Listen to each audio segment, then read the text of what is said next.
Bonjour à tous et bienvenue sur la chaîne.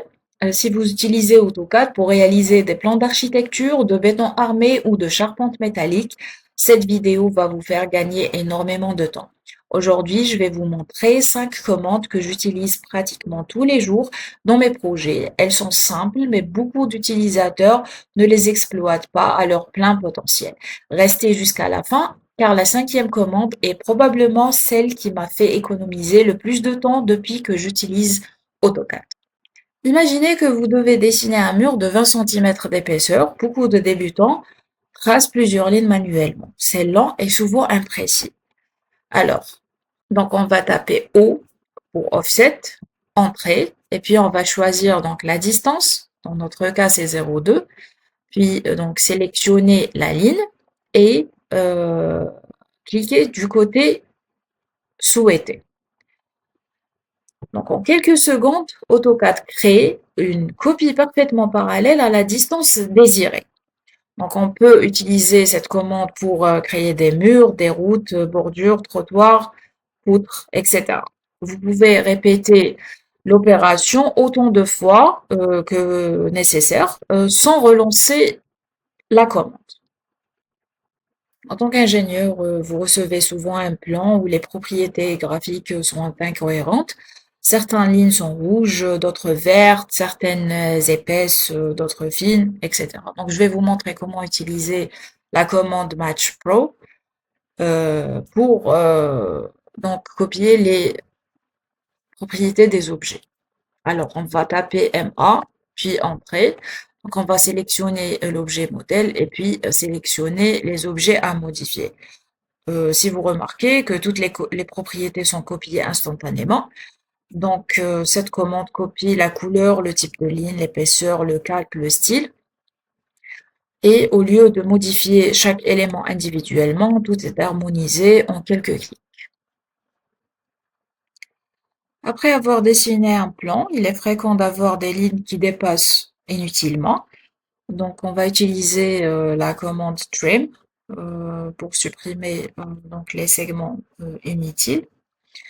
Alors, on va donc taper TR, entrée, et puis on va donc sélectionner directement les segments à supprimer.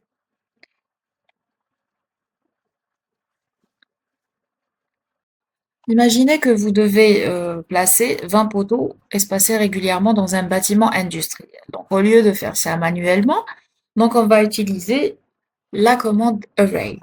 Alors, on va donc taper Array, entrée, et puis on va sélectionner l'objet, entrée. On va donc choisir rectangulaire et on va donc mettre 5, donc on a 5 mètres d'espacement.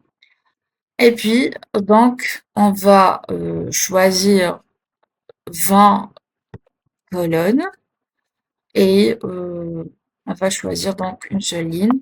Et voilà nos 20 poteaux. Donc cette commande euh, évite des dizaines de copier-coller. Donc, on peut l'utiliser pour créer les poteaux, les fenêtres, les lampadaires, les places de parking, les boulons, etc. Imaginez-vous maintenant dans une situation où le client, par exemple, demande d'ajouter, de mettre une partie du bâtiment. Dans ce cas-là, on ne va pas redessiner, mais on va tout simplement donc sélectionner la partie concernée et puis donc taper S, entrée, et tout simplement déplacer cette partie à une distance, par exemple, de 1 mètre, etc. Donc, dans ce cas-là, le bâtiment est modifié sans redessiner. Donc, tout simplement, cette commande déplace uniquement les extrémités sélectionnées et conserve la géométrie générale. On peut l'utiliser pour les bâtiments, les routes, la charpente et les réseaux. Voilà les 5 commandes AutoCAD qui me permettent de gagner un temps considérable sur mes projets. Vous êtes étudiant, dessinateur ou ingénieur, maîtriser ces commandes peut réellement améliorer votre productivité. Dites-moi dans les commentaires quelle commande vous utilisez le plus et quelle commande vous aimeriez voir dans une prochaine vidéo. N'oubliez pas de vous abonner, d'activer les notifications pour ne manquer aucune astuce AutoCAD. À très bientôt pour une nouvelle vidéo.